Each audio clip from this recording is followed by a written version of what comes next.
Hey y'all, I'm Cindy, and I want to welcome each of you to the Tireless Tangler. You've arrived at day 40 of the 100 Days of Zentangle 2019. Today's tangle is Flukes, and that is a Zentangle Original Tangle, and I'm going to explore it with you guys right now. I appreciate you guys as being patient with me. My shaking this week has been really bad, and so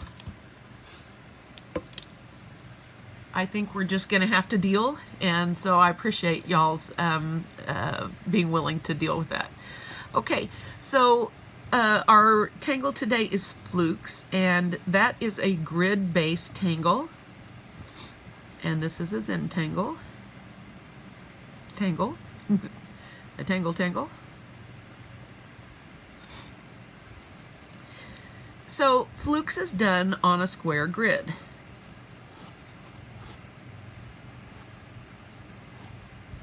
Or in my case, mostly square. And yes, I forgot the glasses again. There we go.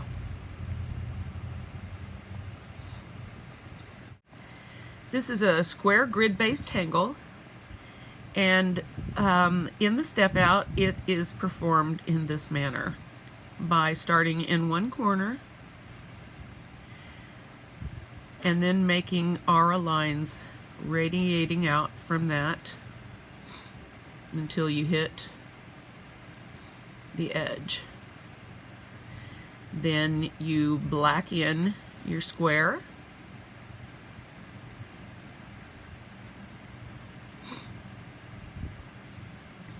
like this. Now you can already see the problem I have with this, right? I am constantly getting up to the top and having my squares be messy.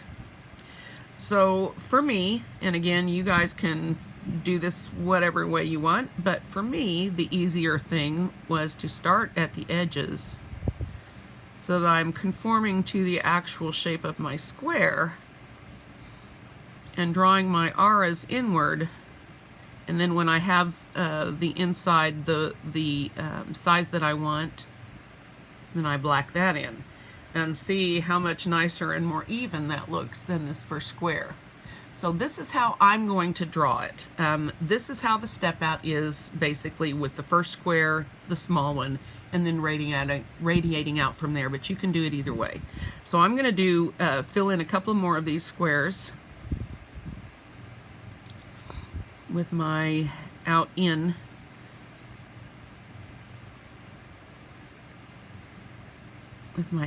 method. That really works so much better for me. And apparently we're putting scalloped edges on today. Wow, goodness. Oh my goodness, I have got to chill out in my life and learn to relax, because this is craziness. And you guys can't see it, but I actually have my elbow propped up on 2 pillows today, and I still can't get the lines to go straight. But this is a really forgiving tangle. It's very fun to shade. See right there, I messed it up. See what I mean? No matter what, it's just not right that way. Anyway, so there's a couple of things you can do to mix this up. You could round your shapes so they don't have a sharp edge, and go out from there in this fashion. Woo. Or maybe not in that fashion. Okay. You could I guess you could make it a circle or something and go out from there. I guess that would be a variation. Something to think about. Maybe an oval. At least my curiosity is intact today. Shading, you're going to want to shade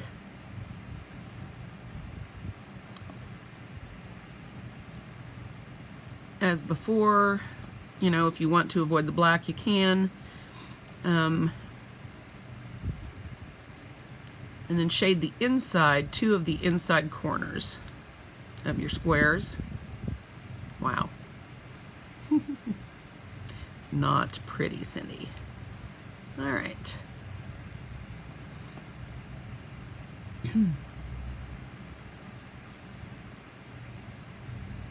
We're just going to shade these for giggles. You guys know what was coming after that. First before that, weren't you?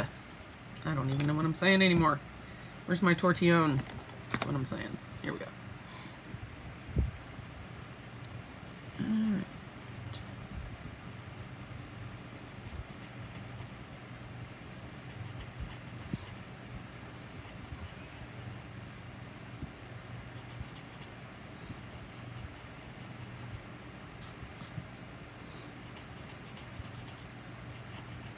Actually, don't know how this is going to work out, but we're going to find out.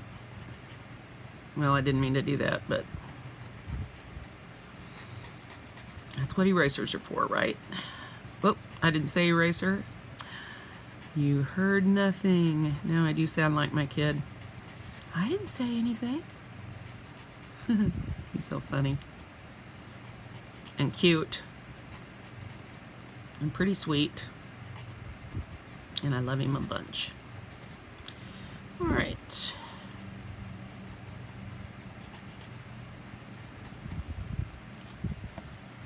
So this is how cool it looks when we shade on those two sides. It sort of looks like it overlaps right there. What do you guys think? Yeah? So let's put it in the pattern, if I can find the pattern, and we'll be done for today.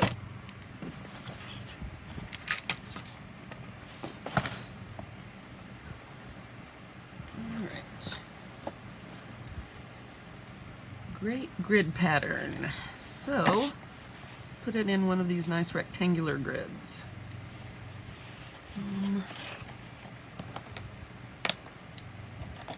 Get the right pencil, pen, whatever we're doing. Oops. There we go. Okay, I think we'll do this right here. And once again, I'm getting distracted. That's been bugging me for the last couple of times. So there you go. All right. Start with your inner auras for separation. All right. And let's put flukes in here. I think I'm going to make these not too small. One thing I know some of you are learning too is not to go too small in these little sections, because you get in there and then all of a sudden they're too small. So that's actually something that Maria Thomas suggested to me once on Mosaic, and very good advice. Don't be afraid to go big.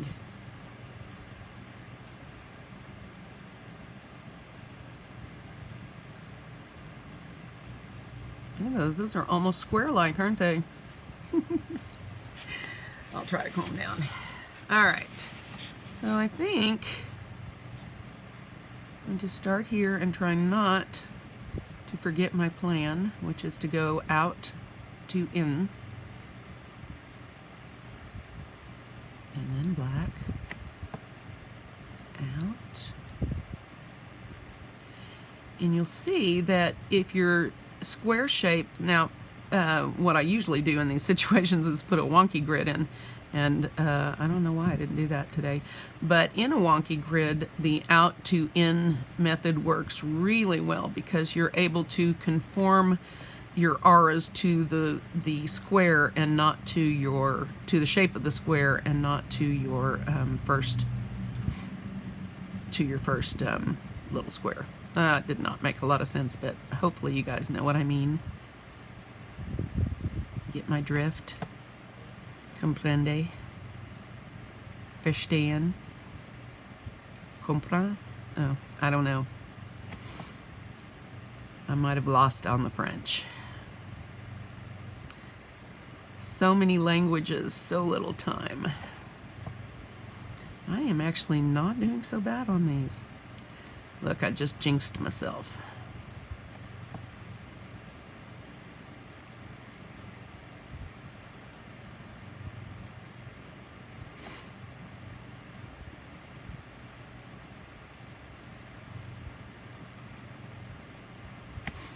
Okay.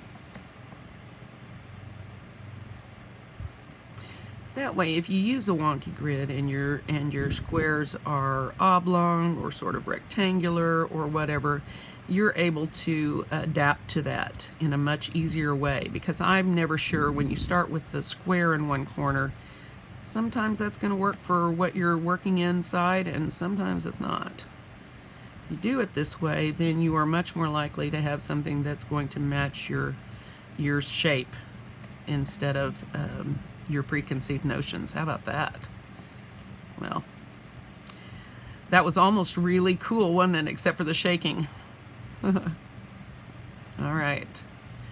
See, by doing it out to end, these little square shapes have become more like rectangles, but that's because that's what the shape of the space is giving us. See if I can slow down just a little bit here.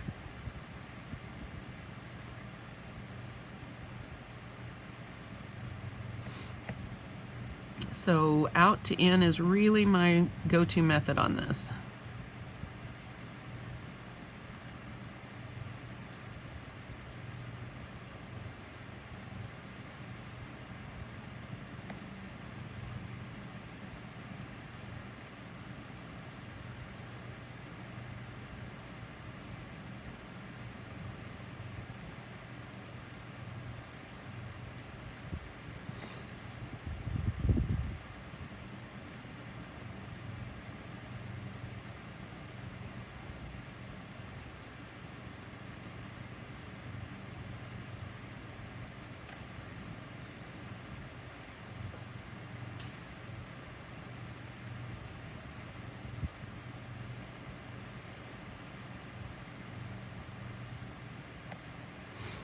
Yeah, that actually turned out not so bad, guys. I'm liking it. And I'm pleasantly surprised, so yay me. All right, let's get this shaded. And we will call it quits for today. And I'll see you guys tomorrow for Sunday's version. Got a tangle you guys will probably know and love for tomorrow. Don't forget to give me suggestions for tangles for the weekends. If they haven't been done in the Zia group recently, we will definitely try to get them in. And we may have some repeats towards the end, because there's some that y'all have done recently in that group that I sort of would like to have on here, like Flukes and what's the other one that I was really wanting to put in here that y'all did like the week before we started? I'll think of it. I'll think of it. Simba says hi to Karma. He's reminding me right now with his little woof that Karma is now his buddy, and he hopes that you're gonna have a woofing good day. Yes, I know, Simba. I just told. Alright. Okay. There you go. Heard it from here first.